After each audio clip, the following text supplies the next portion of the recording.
మనం తెలిసి తెలిసి డ్యామ్ తెగుతుందని తెలిసి కూడా ఇసుక కోసం అన్ని పశువులు అంత ఆస్తి నష్టం, అన్ని ప్రాణాలు పోయారు.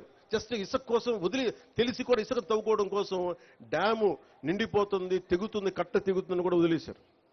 నాకు నాకు నిజంగా ఆ రోజున ఎంతమంది యువత వచ్చి బాధపడతా ఉంటే నాకు అనిపించింది, నిస్సహాయత అనిపించింది నాకు. అరే నా చేతిలో కనుక అధికారం ఉంటే ఏదన్నా చేసేవాడిని. నేనైతే ఒక పార్టీ నాయకుడిగా మాట్లాడగలను, వేదన పడగలను, పోరాటం చేయగలను, కానీ చేతిలో శక్తి లేదే అని నిజంగా ఆ రోజు నేను భగవంతుని ప్రార్థిస్తే ఆ ప్రార్థనే మీ వల్ల ఈరోజు నేను డిప్యూటీ సీఎంగా మీ ముందు నుంచున్నాను. ఈరోజు ఏదో నాకు అలంకారం కాదు, ఇది బాధ్యత. ఇది నేను ఎప్పుడు నిరంతరం పనిచేయడానికే సంసిద్ధంగా ఉన్నాను. మీకోసం అహర్నిశలు పనిచేస్తాం. గ్రామ సభ చాలా కీలకం. ఇందాక సంయుక్త గారు మాట్లాడుతుంటే గ్రామానికి ఎంత ఖర్చు అయింది, ఎంత డబ్బు వచ్చింది, ఏ హెడ్స్ మీద ఖర్చు పెట్టామని ఎలా చెప్పారు, అన్ని ఇది మీకు తెలిసి ఈ రోజున ఈ గ్రామ సభ కనుక మైసూరావారిపల్లి సమస్య, మైసూరావారిపల్లి గ్రామం ఖర్చులు రాష్ట్రమే కాదు ప్రపంచంలోనే ఎక్కడ తెలుగువాడున్నా వాళ్ళకి అర్థమవుతుంది. అంటే ఒక నిజంగా పారదర్శకత, జవాబుదారీతనం అంటే ఇదే. ఆవిడ క్లీన్గా చెప్పారు. అలాంటిది మీకు దాదాపు 41,000 కోట్లు ఖర్చు పెట్టారు. మన డబ్బు అది, గత ప్రభుత్వ నాయకులు డబ్బు కాదు, మన డబ్బు అది, మన శ్రమ, మన రక్తం ధారపోస్తే వచ్చిన డబ్బు అది. ఆ డబ్బులు ఎవరు పట్టించుకోలేదు. ఈరోజు మీరు అంటారు ఉద్యోగాలు లేవు, మాకు ప్లే గ్రౌండ్ లేదు, మనకి అది కనీస ధర్మం కదా. మనకి స్కూల్స్ కట్టేస్తాం, బిల్డింగ్లు కట్టేస్తాం, కానీ పిల్లలు ఆడుకోవడానికి, శారీరక దృఢత్వం పెంచుకోవడానికి ప్లే గ్రౌండ్ లేదంటే నేను నిజంగా ఆశ్చర్యపోయాను. కలెక్టర్ గారిని ఒకటే అడిగాను, అసలు ఎంత భూమి ఉంది పంచాయతీ కింద అంటే, ఎన్నో సెంట్లు భూమి. ఎన్ని సెంట్లు సార్ చెప్పారు? 8, కరెక్టే కదా.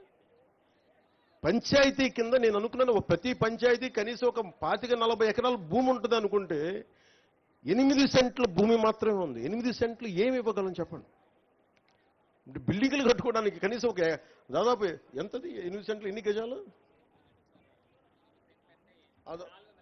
450 గజాలు మాత్రమే మనకి ప్రభుత్వ స్థలం ఉంది రైల్వే కోడూరులో. ప్లే గ్రౌండ్ నుంచి ఎక్కడి నుంచి తెస్తాం? హాస్పిటల్ కావాలంటే ఎక్కడి నుంచి తెస్తాం? నాకు నిజంగా అనిపించింది, అసలు ప్రభుత్వానికి ఆస్తులు ఉండాలి కదా. ఏ పంచాయతీకైనా మీకు ఎందుకు గ్రామ సభ పెట్టానంటే, మీ గ్రామానికి ప్రభుత్వానికి సంబంధించిన నేల ఉండాలి భవిష్యత్ అవసరాలకి. అందరు ఇష్టారాజ్యంగా తవ్వేసుకోవడానికి కాదు, ప్రభుత్వానికి ప్రతి పంచాయతీకి. నేను ఈ రోజున మీకు మాటిస్తున్న, ప్రతి పంచాయతీకి దాని సొంత భూమి ఉండాలి. అన్యాక్రాంతం కాకుండా మీకు బల్లగుద్ది మరీ చెప్తానా, మేము కాపాడుతాం. అవసరమైతే ప్రభుత్వ భూముల్ని కబ్జా చేసే వాళ్ళకి ప్రత్యేకంగా కొత్త గుండా యాక్ట్ కూడా ఓపెన్ చేస్తాం. ఎక్కడికి వెళ్తాం చెప్పండి? అన్ని ప్రైవేట్ పరం అయిపోతే, గత ప్రభుత్వ నాయకులు మాట్లాడేవాళ్ళు కదా క్లాస్ వార్ అని. క్లాస్ వార్ అంటే ఏంటి? ఒకరి దగ్గర మొత్తం సొత్తు ఉండిపోయి మిగతా వాళ్ళని కంట్రోల్ చేయడం. ఈరోజు చెప్పండి, మైసూరువారిపల్లి దగ్గర ప్రైవేట్ వ్యక్తుల దగ్గర ఉండిపోయింది, కానీ ఎందుకు ప్రభుత్వ భూములు ఎందుకు లేవు ఇక్కడ? ఈ రోజున మనకు నిజంగా ఒక కాలేజీలు లేవు, మనకి కూర్చోబెట్టి ఒక ప్లే గ్రౌండ్ లేదు, ఆ పిల్లలు ఆడుకోవడానికి. ఇవన్నీ లేదు, ప్రభుత్వ స్థలాలు లేవు. ఏమైపోయినాయి? అడిగేవాళ్ళు ఎవరు లేరు.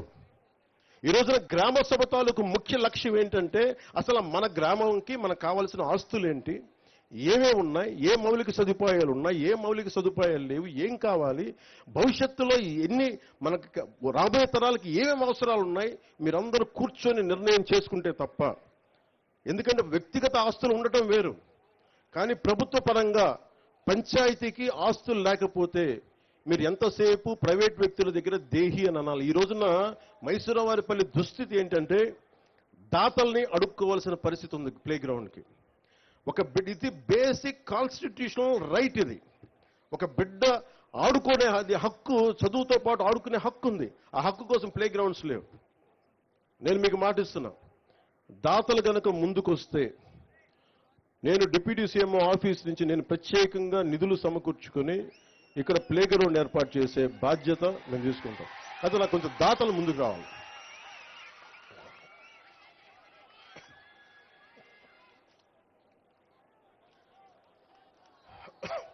అలాగే మీరు అడిగింది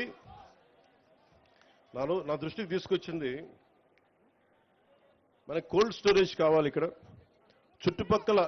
చుట్టుపక్కల మనకి అన్ని మిగతా చోట్ల నుంచి ఒక 4,000 ఎకరాలు మామిడి పంట, 3,000 ఎకరాల నుంచి అరటి దిగుబడి, 1,500 ఎకరాల నుంచి బొప్పాయి తోట వస్తాయి.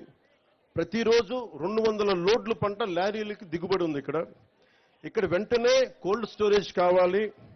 మీకు పండ్లని మగ్గబెట్టే కేంద్రం కావాలి, పండ్లని పండిన పండ్లను నిల్వ ఉంచే కేంద్రం కావాలి.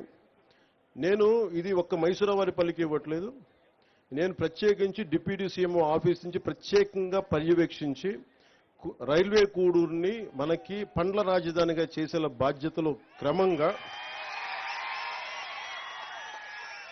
కోల్డ్ స్టోరేజెస్ ఏర్పాటు చేసే బాధ్యత నేను ప్రత్యేకించి నా ఆఫీసే పర్యవేక్షిస్తాను. ఇది గౌరవ ముఖ్యమంత్రి శ్రీ చంద్రబాబు గారి దృష్టికి నేను తీసుకెళ్లి, ఇది ఎందుకు చెప్తున్నానంటే, ఇది మీకు ప్రతి పంచాయతీకి ఒక శక్తి ఉంటుంది. ప్రతి పంచాయతీకి ఉదాహరణకి అరకు గ్రామంలో అరకు కాఫీ పెట్టారు. ఈ రోజు ఎక్కడికి వెళ్ళినా ప్రపంచవ్యాప్తంగా అరకు కాఫీ ఉంది. అలాగే మన సత్యసాయి జిల్లాలో లేపాక్షి చేతివృత్తుల మీద ప్రత్యేకంగా లేపాక్షి పంచాయతీ ఉంది. బాపట్ల నియోజకవర్గం వేటపాలెంలో జీడిపప్పుది ప్రత్యేకంగా దానికి ఉంది. అలాగే చిలకలపూడి, కృష్ణా జిల్లాలో చిలకలపూడి గ్రామంలో కలంకారీ ఆట చాలా గొప్పగా ఉంది. అది ప్రత్యేకత ఆ గ్రామానికి. సో మన మైసూరావారిపల్లికి కానీ మన రైల్వే కోడూరులో ఉన్న 112 పంచాయతీలకు కానీ ప్రత్యేకత ఏంటి, ఒక్కొక్క పంచాయతీకి ప్రత్యేకత ఏంటి, దీన్ని ఎలా తీసుకెళ్ళవు? ఓకే, ఈ 112 పంచాయతీలకి మన ప్రత్యేకత ఏంటి, మన మైసూరావారిపల్లికి పంచాయతీ ప్రత్యేకత ఏంటి, ఇవన్నీ మీరు దృష్టిలో పెట్టుకుని గ్రామ సభ ఈరోజు నేను వచ్చి వెళ్ళిపోతాం కదా. ప్రతి సంవత్సరం మనకి 4 గ్రామ సభలు పెడతాం. అంటే మీరు గుర్తుపెట్టుకోండి, ఈ 5 సంవత్సరాల్లో దాదాపు 20 గ్రామ సభలు ఇలాంటివి జరగాలి. ప్రతి గ్రామ సభకి ప్రజాప్రతినిధులు, నాతో పాటు ప్రతి ప్రజాప్రతినిధులు పాల్గొని ప్రజల్ని మిమ్మల్ని మీకు అవేర్నెస్ ఇవ్వాలి. మీకు ఇందాక నేను మీరు నిర్ణయాలు తీసుకుంటా ఉంటే మీరు ఆమోదం తెలపండి అంటే చాలా మంది చేతులు ఎత్తడానికో, అంటే ఇక్కడ బయట వాళ్ళు కూడా ఉన్నారు, బయట గ్రామ పంచాయతీ నుంచి కూడా. ముఖ్యంగా మీరు చేతులు ఎత్తడానికి మీకు అర్థం కావట్లేదు ఇంకా. అందుకని మీరు నిరంతరం ఈ పని జరిగే వరకు మీరు పర్యవేక్షిస్తూనే ఉండాలి. నేను ఇంకోటి పంచాయతీరాజ్ బాధ్యత తీసుకోగానే వెంటనే ఏం చెప్పానంటే, అసలు డిస్ప్లే బోర్డు రోడ్లు వేసి, ఇందాక మన రోడ్ల ప్రమాదాల మీద అందరూ రోజుకి 2 ప్రమాదాలు గురవుతారు, కనీసం వాళ్ళు చనిపోతున్నారు బిడ్డలు అంటుంటే నేను ఒకటే అనిపించింది, ఎన్ని రోడ్లు వేసాం మనం, ఈ రోడ్లకి కాంట్రాక్టర్ ఎవడు, ఎన్ని కోట్లతో ఈ రోడ్లు వేశారు, సీసీ రోడ్లు కానీ లేదంటే మనకి ఈ ఆర్ఎన్బి రోడ్లు కానీ ఎవరు కాంట్రాక్టర్స్ తెలియదు మనకి. డిస్ప్లే బోర్డ్స్ ఉండవు, సిటిజన్ ఇన్ఫర్మేషన్ బోర్డు ఉండదు మనకి. అది పౌర హక్కుల సమాచారం ఇవ్వాలి. అది నేను ఒకటే చెప్పాను పంచాయతీరాజ్ ఉన్నతాధికారులందరికీ, ఏ పని చేసినా ఎవరు కాంట్రాక్టర్, ఎన్ని లేయర్తో రోడ్లు వేశారు, అంటే మా కేరళ తరహా పంచాయతీలు ఎలా ఉంటుందంటే ఎన్ని స్థాయిలో ఎన్ని లేయర్స్ రోడ్లు వేశారు చెక్ చేసుకోవచ్చు. అంత అవగాహన ఉంటే తప్ప మన పంచాయతీల్లో మన డబ్బులు సద్వినియోగం కావు. మీ చేతుల్లో ఉంది పంచాయతీ. మైసూరావారిపల్లితో ప్రారంభించండి. ఈ రోజున 13,326 పంచాయతీలు ప్రజలందరికీ చెప్తున్నాను, దీన్ని వేదికను పెట్టుకొని. మీ చేతుల్లో ఉంది ఇది. మీరు శక్తిని కొద్దిమంది చేతుల్లో దారబోస్తారా? మీ పంచాయతీలకు మీరు బాధ్యత తీసుకొని మా పని జరగలేదు, జరిగింది ఏది కావాలని మీరు బాధ్యత తీసుకోకపోతే మటుకు నాలాంటి వాళ్ళు ఒక 10,000 మంది వచ్చినా ఈ దేశాన్ని మార్చలేరు, మన రాష్ట్రాన్ని మార్చలేరు. కానీ మీరు మట్టుక రోడ్ల మీదకి వచ్చి మాట్లాడితే మొత్తం సమూలంగా మారిపోతాయి. ఒక్కొక్క పంచాయతీ ఒక్కొక్క రేలేగాం సిద్ధవుతుంది. అన్నా హజారే నాయకత్వంలో ఒక్కొక్క పంచాయతీ ఒక్కొక్క రేలేగాం సిద్ధవుతుంది. స్వయం పోషక పంచాయతీలు అవుతాయి.